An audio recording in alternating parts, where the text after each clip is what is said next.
Bon, si vous voulez faire des haies pas chères, vous mettez des aubépines toutes les 60 cm sur la ligne, là. Puis après, vous les greffez les unes dans les autres. Puis le troisième temps, c'est de les greffer après vers l'arbre fruitier en question, que vous pouvez planter vers 2-3 ans, parce qu'il est protégé par les aubépines, toutes les épines. Donc Cratagus, ça se trouve, Cratagus monogyna, on en trouve à 60 centimes chez Pépinière JPCO, Pépinière au pluriel. Sinon, bah, peut-être Jean Ray, enfin des très gros quoi. Si vous en prenez dans la nature, prenez des trucs en plein soleil. Sinon, si c'est un peu à l'ombre et que vous mettez ça après en plein soleil, il y a des coups de soleil, ça a tendance à crever. Si vous n'avez pas de thune, vous prenez du prunelier, Prunus spinosa. Même chose.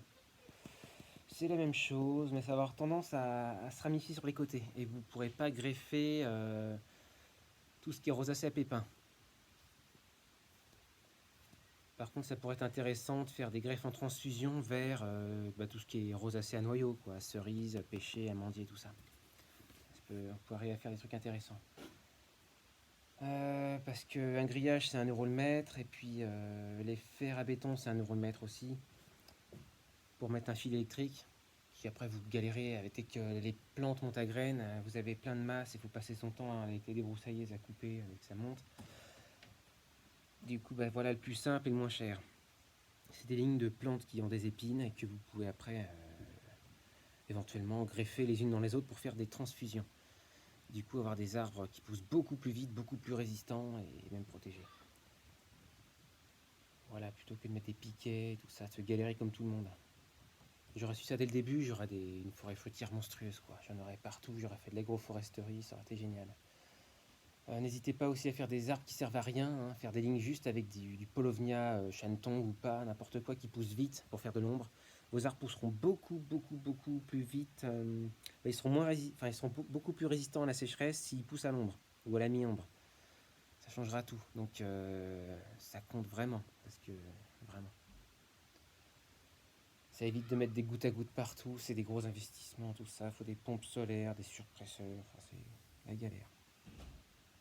Pour le polyterre, pas hésiter à bien mélanger la terre. Si vous faites des grosses poches de polyterre, donc c'est un rétenteur d'humidité, il va y avoir un manque d'oxygène et toutes les racines pourrissent. Intéressant de le savoir.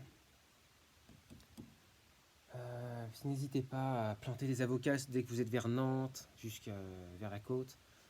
N'hésitez pas à essayer jusqu'en Normandie, faire des bibasses, des bananes. Faites-en, bordel, arrêtez ça n'avance pas, putain.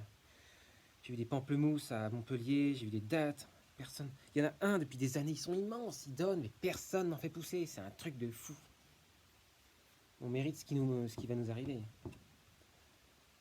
On pourrait avoir, avec tous les climats et tout ça qu'on a, on pourrait vraiment s'éclater en France, quoi. On pourrait vraiment avoir une quantité de bouffe, de luxe, partout, quoi. Des agrumes et tout ça.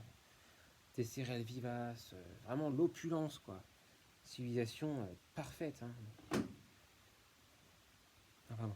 Voilà, faites des choses, parlez-en, faites quelque chose, quoi. On peut avoir des terres gratuitement, on peut se mettre en projet, faire des trucs collectifs. Il y a des trucs à respecter pour que ça fonctionne, des trucs assez basiques. Voilà.